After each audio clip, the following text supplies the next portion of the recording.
महाराष्ट्र में विधानसभा चुनाव को लेकर तेज हुई जुबानी जंग। देवेंद्र फडणवीस ने ओवैसी पर पलटवार करते हुए बोला हमला। देवेंद्र फडणवीस ने हमला बोलते हुए कहा कि अब तो ओवैसी भी यहां आकर बोल रहे हैं, सुन लो ओवैसी, अब तो तिरंगा लहराएंगे पूरे पाकिस्तान पर।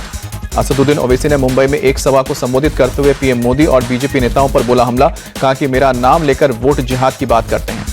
असदुद्दीन ओवैसी ने पूछा रेडिकलाइजेशन कौन कर रहा है, फडणवीस नहीं कर रहे तो कौन कर रहा है। एक फिल्मी डायलॉग के जरिए साधा निशाना। सभा को संबोधित करते हुए बोले ओवैसी, मोदी वक्फ बिल लाए हैं, अगर ये कानून बन गया तो हमसे हमारी मस्जिद और दरगाह छीन ली जाएगी। कहा मोदी से मत डरो, अल्लाह से डरो। देवेंद्र फडणवीस ने कांग्रेस और खड़गे को बताया भगवान विरोधी। कहा कि इन्हें भगवा पसंद नहीं है, एक तो है तो सेफ है के नारे पर बोले सपा नेता अबू आजमी। कहा कि बीजेपी और महायुति मुसलमान विरोधी पार्टी, इनके मंत्रिमंडल में मुसलमानों का कोई स्थान नहीं। विभाजनकारी राजनीति को महाराष्ट्र स्वीकार नहीं करेगा। शरद गुट की नेता सुप्रिया सुले का बयान।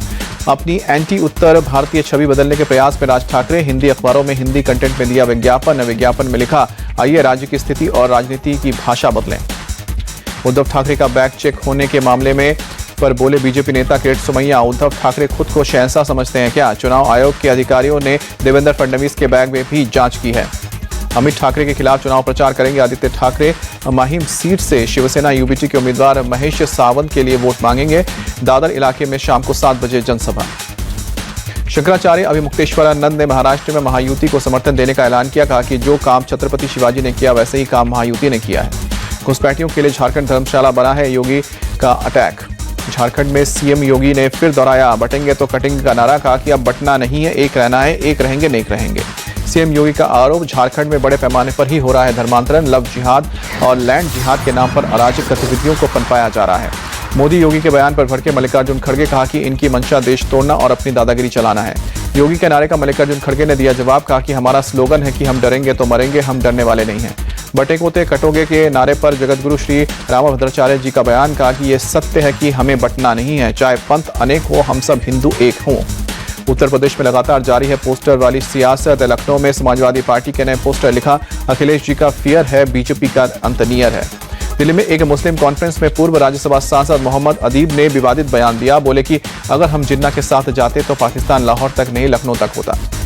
मोहम्मद अदीब ने अपने विवादित बयान में कहा कि यह हमारा एहसान है, हमने पाकिस्तान को मुख्तसर कर दिया है। कॉन्फ्रेंस में कई लोग हुए शामिल। कॉन्फ्रेंस के दौरान वक्फ संशोधन विधेयक पर भी आया बयान। कहा कि अगर जबरन हम पर यह बिल थोपा गया तो all India Muslim personal law board कोई बड़ा फैसला करेगा। मौलाना उमरैन महफूज रहमानी का विवादित बयान। कहा कि मस्जिदों पर हाथ डालना इंतकाम को दावत है। एक मस्जिद पर हाथ डाला और उसका इंतकाम भी देखा। वक्फ संशोधन बिल पर बोले रहमानी, अगर बिल थोपा जाता है तो all India Muslim personal law board बड़ा फैसला लेगी। जब आप सामने आए तो बताएंगे हम जिंदा हैं। बांग्लादेश से घुसपैठ और मनी लॉन्ड्रिंग के मामले में ईडी का एक्शन। झारखंड और पश्चिम बंगाल में 10 से ज्यादा जगहों पर ईडी का छापा। एक साथ दिखे पाकिस्तानी सेना और आतंकी बॉर्डर के करीब ड्रोन उड़ाते नजर आए। पाकिस्तान के हजीरा और कोटली इलाके का वीडियो आया सामने। वीडियो से पाकिस्तानी आर्मी और आतंकियों की साजिश का खुलासा हुआ। सीमा पर बनी भारतीय चौकियों को निशाना बनाने की प्लानिंग करते दिखे। जम्मू कश्मीर में दुनिया के सबसे ऊंचे चिनाब रेल ब्रिज पर मॉक ड्रिल। पैरामिलिट्री फोर्स के साथ एसडीआरएफ और सियासी जिला पुलिस भी शामिल हुई। बीजेपी सांसदों ने दिल्ली हाईकोर्ट का रुख किया। राजधानी में आयुष्मान योजना को लागू करने की मांग। दिल्ली यूनिवर्सिटी छात्र संघ चुनाव के जल्द घोषित होंगे नतीजे। दिल्ली हाईकोर्ट ने 26 नवंबर तक रिजल्ट पर रोक जारी रखा है। अहमदाबाद एयरपोर्ट स्टाफ ने दिल्ली के लिए रवाना हुई विस्तारा की आखिरी फ्लाइट को दी विदाई। विस्तारा का एयर इंडिया में हुआ है विलय। प्रधानमंत्री मोदी ने मनाया इगास बकवाल त्यौहार। दिल्ली में अनिल बलूनी के घर पहुंचे उपराष्ट्रपति जगदीप धनखड़, राजनाथ सिंह, जेपी नड्डा, बाबा बागेश्वर, स्वामी रामदेव समेत कई दिग्गज नेता पहुंचे। यूपी के अयोध्या में देव उठनी एकादशी के मौके पर श्रद्धालुओं ने सरयू नदी में स्नान किया। हजारों की तादाद में श्रद्धालु पहुंचे। देव उठनी एकादशी के अवसर पर वाराणसी में भी गंगा स्नान। सुबह सुबह ही बड़ी तादाद में लोग पहुंचे। हरिद्वार की हर की पैड़ी में भी हजारों भक्तों ने गंगा स्नान किया। देव उठानी एकादशी के पावन अवसर पर श्रद्धालुओं ने डुबकी लगाई। राजस्थान के अजमेर में पुष्कर घाट पर भी भक्तों ने लगाई आस्था की डुबकी। देव उठानी एकादशी के अवसर पर पूजा अर्चना भी की।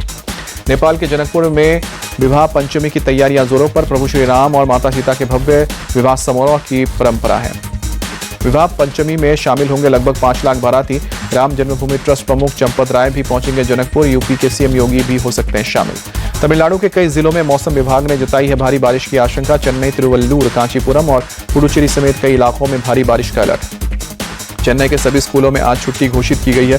भारी बारिश की आशंका के चलते जिला कलेक्टर ने छुट्टी का ऐलान किया है। तमिलनाडु के तिरुवल्लुर में भारी बारिश, सड़कों पर भरा पानी, यातायात हुआ प्रभावित। अयोध्या में ठंड के साथ की छाया कोहरा, सुबह के कोहरे से ढकी राम की पैड़ी, राम मंदिर में दर्शन के लिए श्रद्धालुओं का तांता लगा। जम्मू कश्मीर के बांदीपुरा में बर्फ में फंसी कई गाड़ियां, पुलिस के साथ बीआरओ की टीम ने कई गाड़ियों को निकाला। बर्फबारी के कारण बांदीपुरा गुरेज रोड बंद। दिल्ली के कई इलाकों में एयर क्वालिटी इंडेक्स में बढ़ोतरी, इंडिया गेट इलाके में छाई स्मॉग की सफेद चादर। दिल्ली के आनंद विहार इलाके में गंभीर श्रेणी में पहुंचा AQI, इलाके में हर तरफ दिखा स्मॉग का प्रकोप। दिल्ली के अक्षरधाम इलाके में बहुत खराब श्रेणी में पहुंचा AQI, दिल्ली में दिखी धुंध की सफेद चादर। दिल्ली में कर्तव्य पथ पर भारी प्रदूषण के बीच जॉगिंग करते दिखे लोग, इलाके में बहुत खराब श्रेणी में AQI। यमुना नदी में बड़ा प्रदूषण का जलस्तर, दिल्ली के कालिंदी कुंज इलाके में नदी में दिखे जहरीले चार। यूपी के गोरखपुर में खराब श्रेणी की और बड़ा एयर क्वालिटी इंडेक्स, कई इलाकों में दिखी स्मॉग। महाराष्ट्र के मुंबई में भी खराब श्रेणी में AQI, मरीन ड्राइव में काफी ज्यादा धुंध नजर आई। मुंबई में प्रदूषण पर काबू पाने के लिए जुटी है BMC, नरीमन पॉइंट इलाके में छिड़काव किया जा रहा है पानी का। प्रयागराज में UPPSC कार्यालय के बाहर विरोध प्रदर्शन, PSC और ARO की परीक्षा एक दिन और एक पाली में कराए जाने की मांग। अंधेरे की वजह से प्रतियोगी छात्रों ने मोबाइल की लाइट जलाकर किया विरोध प्रदर्शन, सोमवार सुबह से छात्रों पर लाठीचार्ज के बाद भड़की थी भीड़। लखनऊ के मोहनलालगंज में किसानों ने खाद को लेकर हंगामा किया, यूरिया और डैप खाद के लिए लग रही है लंबी कतार। बठिंडा में धान खरीद के दौरान मचा बवाल, किसान संघ ने एक पुलिस पार्टी पर किया हमला, एक इंस्पेक्टर और एक नायब तहसीलदार को बंधक बनाया, एक घायल ASI को अस्पताल में भर्ती किया गया। राजस्थान के जयपुर में 2 लोगों ने टावर पर चढ़कर किया प्रदर्शन, युवती के रेप को लेकर CBI जांच की मांग। एशियाई महिला चैंपियन ट्रॉफी में भारत का जीत के साथ आगाज, मलेशिया को 4-0 से धोया। संगीता कुमारी ने 2 और प्रीति दुबे और उदिता ने 1-1 गोल दागे। ऑस्ट्रेलिया रवाना होने से पहले कोच गौतम गंभीर ने किया प्रेस कॉन्फ्रेंस, कहा कि रोहित कोहली ने भारत के लिए बहुत काफी अचीव किया है, दोनों आगे भी ऐसा करेंगे। गौतम गंभीर ने हर्षित राणा और नीतीश रेड्डी की तारीफ की, बोले कि नीतीश को मौका दिया गया तो कमाल करेंगे, हर्षित राणा के पास भी गेंदबाजी का अनुभव। देखिए पॉन्टिंग के विराट कोहली के फॉर्म पर दिए गए बयान पर बोले गौतम गंभीर, भारत नहीं ऑस्ट्रेलिया के क्रिकेट के बारे में सोचे पॉन्टिंग, उनका भारतीय क्रिकेट से कोई लेना देना नहीं। ऑस्ट्रेलिया के खिलाफ पहला टेस्ट मैच नहीं खेलेंगे रोहित शर्मा, टीम इंडिया के साथ रवाना नहीं हुआ कैप्टन। रोहित शर्मा के ना खेलने पर अभिमन्यु, ईश्वरन या फिर KL राहुल को मिल सकता है मौका। कोच गंभीर ने कहा है कि KL राहुल ओपन कर सकते हैं, नंबर 3 और नंबर 6 पर भी खेल सकते हैं। साउथ अफ्रीका के खिलाफ जारी 0 पर आउट होने पर संजू सैमसन के नाम रिकॉर्ड दर्ज हुआ। T20 की 16 पारियों में चौथी बार 0 पर आउट हुए हैं। भारत के लिए विकेटकीपर की लिस्ट में पहले नंबर पर आए हैं। अर्शदीप सिंह ने भारत के लिए T20 में सबसे ज्यादा विकेट लेने के मामले में बुमराह को भी बराबरी की। अर्शदीप सिंह ने अपने नाम किया 59 मैचों में 89 विकेट, बुमराह के नाम 50 मैचों में 89 विकेट हैं। भारत के लिए T20 में 5 विकेट लेने वाले 7वें गेंदबाज बने चक्रवर्ती। भुवनेश्वर कुमार, कुलदीप यादव ने 2 बार, चहल और दीपक चहर ने 1-1 बार लिए हैं 5 विकेट।